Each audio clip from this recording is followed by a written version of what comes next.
नमस्कार, महालाईव्हच्या या सायंकाळच्या बातमीपत्रात मी अक्षदा आपल्या सर्वांचं स्वागत करते। पाहूयात आज दिवसभरातील ठळक घडामोडी। बिलोली तालुक्यातील कासराळी येथील युवा उद्योजक भागवत सावकार लोकमनवार यांचा अभिष्ट चिंतन सोहळा काल कासराळी येथे मित्र परिवाराच्या वतीने जोरदार फटाक्याची आतिषबाजी करून व मोठ्या धूमधडाक्यात साजरा करण्यात आला। सोबतच नायगाव नगर पंचायतमध्ये स्वीकृत सदस्य म्हणून सतीश दत्तात्रय लोकमनवार यांची सुद्धा निवड झाली असल्याने गावकऱ्यांनी त्यांचा सुद्धा यथोचित सत्कार करून शुभेच्छा दिल्या। विशेष म्हणजे भागवत सावकार लोकमनवार यांनी आपला अवाढव्य व्यवसाय सांभाळत गावात अनेक सामाजिक उपक्रम राबवून गावातील नागरिकांना वेळोवेळी मदत करत असतात। त्यांना कासराळी गावाविषयी एक वेगळी आपुलकी व जिव्हाळा असल्याने त्यांनी कायम सर्वसामान्य नागरिकांच्या समस्या अडचणी सुद्धा दूर करत असतात। त्यामुळे काल त्यांचा वाढदिवस असल्याने गावकऱ्यांनी सुद्धा भागवत सावकार लोकमनवार यांच्या प्रती असलेले प्रेम नागरिकांनी उपस्थितांच्या माध्यमातून दाखवून देत रात्रीच्या 10 वाजता सुद्धा त्यांना वाढदिवसाच्या शुभेच्छा देण्यासाठी शेतकरी, नागरिक व युवकांनी मोठी गर्दी केली होती। आगामी काही दिवसात ग्रामपंचायत निवडणूक असल्याने भागवत सावकार यांचा वाढदिवस अतिशय महत्त्वाचा समजला जात असून त्यांनी याच कार्यक्रमातून ग्रामपंचायत निवडणुकीच्या मैदानात उतरणार असल्याचं वक्तव्य करत बाबूराव चरकुलवार हा आमच्या पॅनलचा सरपंच पदाचा उमेदवार असल्याचं जाहीर केलंय। भागवत सावकार लोकमनवार व बाबूराव चरकुलवार यांना मानणारा मोठा वर्ग कासराळी नगरीत असल्याने त्यांना वाढदिवसाच्या शुभेच्छा देण्यासाठी काल गावकऱ्यांनी प्रचंड गर्दी केली होती। याच कार्यक्रमात गेल्या काही दिवसांपूर्वी विविध शासकीय सेवेत यश संपादन करून कासराळी नगरीचा नाव लौकिक केलेल्या गुणवंत विद्यार्थी, पालक व माध्यमिक व उच्च माध्यमिक परीक्षेत घवघवीत यश मिळवलेल्या विद्यार्थ्यांचा मान्यवरांच्या हस्ते गौरव करून शुभेच्छा देण्यात आल्या।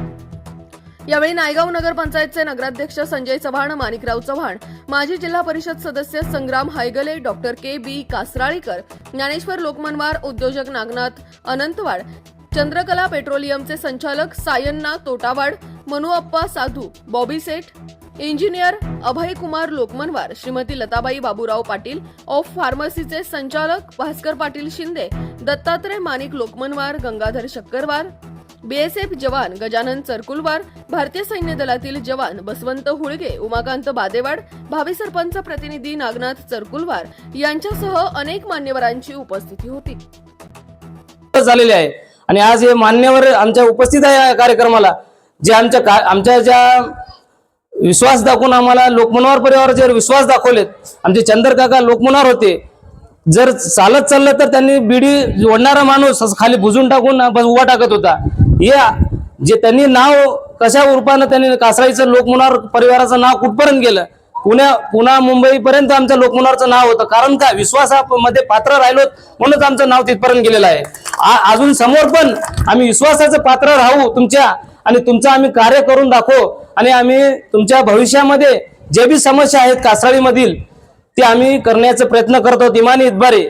आणि आमच्या ज्या पॅनल आमचे विचार आहे की समोर आमचं पॅनल राहणार आहे, त्या पॅनलला आमचं विजय करून द्यावं आणि आम्हाला संधी द्यावं तुम्ही, की आमचं कार्य करण्याची आम्हाला संधी द्यावं। एक वेळेस आम्हाला कार्य करण्याची संधी द्यावं आमच्या बाबू चरकुलवारला। बाबू चरकुलवार म्हणजे मी भागवत लोकमनवार आहे हे समजून आमच्या बाबू चरकुलवारलाच आम्हाला उमेदवारी द्यायचा आहे, आणि त्यांचं बॉडी तयार करून आम्ही ग्रामपंचायतला आमचं हे आहे, नियोजन आहे, आणि ते पुढे आम्हाला साकार करायचं आहे। आणि ग्रामपंचायतच्या माध्यमातून आम्हाला जे बी आपल्या जनतेचे, गोरगरीब जनतेचे आहेत, कोणाचं जागेचा प्रश्न आहे, कोणाचं काय आहे, कुठं घरासमोरची 10 फूट 20 फूट कमी जास्त लिहून ठेवायचं, मग त्यानं माझ्याकडे यावं, आणि असे भूमिका आमच्याकडे राहणार नाही। आम्ही त्याचे पूर्ण प्रॉब्लेम सॉल्व्ह करू। शिक्षणापासून कोणी वंचित राहत असेल त्यांना मदत करण्याची जी भावना, ही सर्व तुमच्या लोकमनवार परिवारामध्ये ही दानत आहे। तुम्हाला सर्टिफिकेटची गरज नाही, तरी पण एकदा सांगतो मित्र, एक युवा राजकारणात आला तर काय घडतो, निस्वार्थ युवा। तुम्हाला सांगतो हे जुने राजकारणी सुधरूच देणार, त्याच्यामुळे तुम्ही एकदम फ्रेश घेऊन टाका यावेळेस, फ्रेशच करा आता। आणि हे कसं राहते, ते पुढे चले की काय तर पाय वळते माग, त्यामुळे तुम्हाला आमच्या शुभेच्छा। काहीतरी गावाबद्दल करण्याची जी तुमची भावना आहे, काहीतरी वेगळं युनिक म्हणजे अलग, सर्वांपेक्षा अलग करण्याची जी भावना आहे, आपण तर एरवी निवडून देतोच, दरवर्षी देतो, ह्याही वर्षी देऊ, पण काहीतरी वेगळं करून दाखवू अशी जी तुमची भावना आहे ते एकदा करूनच टाका। काय आमच्या तुम्हाला शुभेच्छा राहतील। 20-25 वर्षापासून माझ्या घरातलं कधी राजकारणात मी राजकारणात असल्यामुळे माझ्या घरचंच राजकारण राहावं असं कधी म्हणजे अपेक्षा नव्हती. आज तुम्ही जसं निस्वार्थपणे बाबूराव चरकुरवाडला तुम्ही मला किंवा सरपंच त्यांनी करावं, मी सुद्धा माझं जाहीर या ठिकाणी मी पाठिंबा देतो बाबूराव चरकुरवाडला. आता मायका लाल बाबूराव चरकुरवाडला कोणी अडू शकत नाही. कोणतेही लाट येऊ द्या, बाबूराव चरकुरवाडला सरपंच होणार म्हणजे होणार. या ठिकाणी मी शपथ घेतो 100% बाबूराव चरकुरवाडच्या पाठीमागे आम्ही आहोत. गावकऱ्यांची गावची जनता आहे, त्या सर्कलच्या लोकांची जनता आहे. बाबूरावच्या मागे त्यांची एक भावना आहे, एक प्रामाणिक माणूस आहे. बाबूरावच्या मागे म्हणजे फार मोठा माणूस नाही, तो एक सर्वसामान्य कार्यकर्ता आहे, पण एक प्रामाणिक कार्यकर्ता आहे. कुठलेच स्वार्थ नाही. आजपर्यंत त्याला कोणी गालबोट लावलेलं नाही. एक गावातलं सोडून सर्कल मधलं सुद्धा बाबूराव चरकुरवाडला असं कोणी बोट दाखल नाही की बा हे माणूस असा आहे तसा आहे. कोणाचं घालून घेतलेला माणूस नाही, दिला असेल पण घालून घेतलेला माणूस नाही कोणाला, आणि नुकसान केलेला सुद्धा माणूस नाही. अशा माणसाच्या पाठीमागे आपल्या गावाला जर सुधारायचं असेल तर तरुण पिढी समोर यायला पाहिजे, आणि तरुण पिढीच्या मागे आम्ही खंबीरपणे पाठीमागे राहू, आणि कुठलं भ्यायचं नाही. आम्ही जरी भिल नाही कोणी नसतं नाही. आता तर तुमच्या पाठीमागे सर्व जनता आहे, आणि मोठे लोक सुद्धा नेते सुद्धा आहेत. जेवढी लोकमनवार परिवार तुमचे 1-1 करोड रुपयाचे मालक आहेत, तुम्हाला भ्यायची गरज नाही. कारण का कशामध्ये मी मापलं तरी मी कमी आहे. तुम्ही लोकमनवार परिवार असा एक परिवार आहे, कशात बी मोजा तरी कमी पडणार नाही. सावकार तुम्हाला मी सांगतो. आणि तुमचं खूप मोठं हे चॅनल आहे, ते चॅनल कुठं तुम्ही एकटे नाही, एकटे समजून तुम्हाला कोणी हात धरू शकत नाही. तुमचा परिवार खूप मोठा आहे. गावच नसून पूर्ण नांदेड जिल्हा, मुंबई सगळ्या ठिकाणी तुमची ताकद तुमच्या पाठीमागे आहे. तुम्ही खंबीरपणे या ठिकाणी बाबूराव चरकुरवाडचं नाव घेतलं. मलाही खूप आनंद वाटला. बाबूराव चरकुरवाड एक प्रामाणिक माणूस आहे. नेहमी आपण बघतो गावातले सगळेच लोक बघता की बाबूराव चरकुरवाडला कुठंच नाही. मी ना कासाळीला बघितलं तर मला खूप वाईट वाटले. कारण का आज रस्त्याची परिस्थिती बघा, नळाची जे योजना अगोदर राबली ती गेली बोंब मारून. आता मी बिरला राहतो, मला पाणी प्यायचं नाही, पण मी गावासाठी धडपडतो.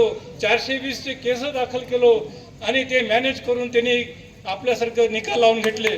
पण सत्य परिस्थिती सांगा, इथं जे लोकांचे सहाय घेतले त्यांनी पाणी आहे म्हणून, ते सत्य आहे का? कोणाला तरी खात्री वाटते का? एवढ्या लोकांना मी प्रश्न विचारतोय जाहीर यांच्या निमित्तानं. पण असे खोटं कामं करून काय मिळणार आहे तुम्हाला? अहो शेवटी आपलं मरायचं आहे, जायचं आहे, मसरमठात जायचं आहे.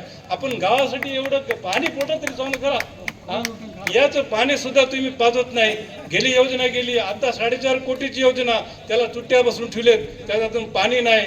हे तर पाणी गेलंच, पण गावाचा एकही माणूस चालू शकणार असं रस्ते कुठंच नाही. पुरं गाव या सगळ्यांना जर मला तर वाटलं की फिरव एकदा गावात, म्हणजे त्याला समजेल की बा आमचं कासाळीचं नाव फार मोठं आहे. पण आमचं कासाळीचं नाव बरीच मोठं आहे, पण गावात काहीच मोठं नाही.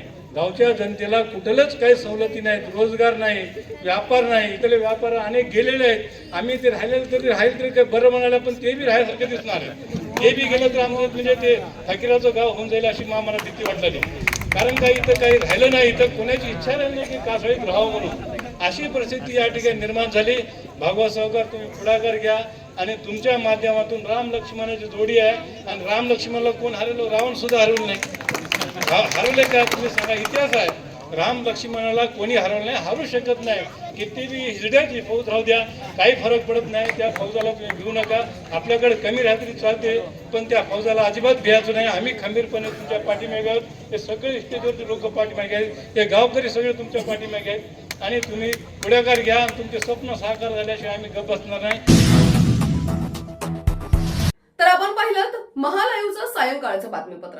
अशाच ताज्या आणि महत्त्वपूर्ण घडामोडी पाहत राहण्यासाठी आमच्या महालाईव्ह चॅनलला सबस्क्राईब करा, फॉलो करा. धन्यवाद.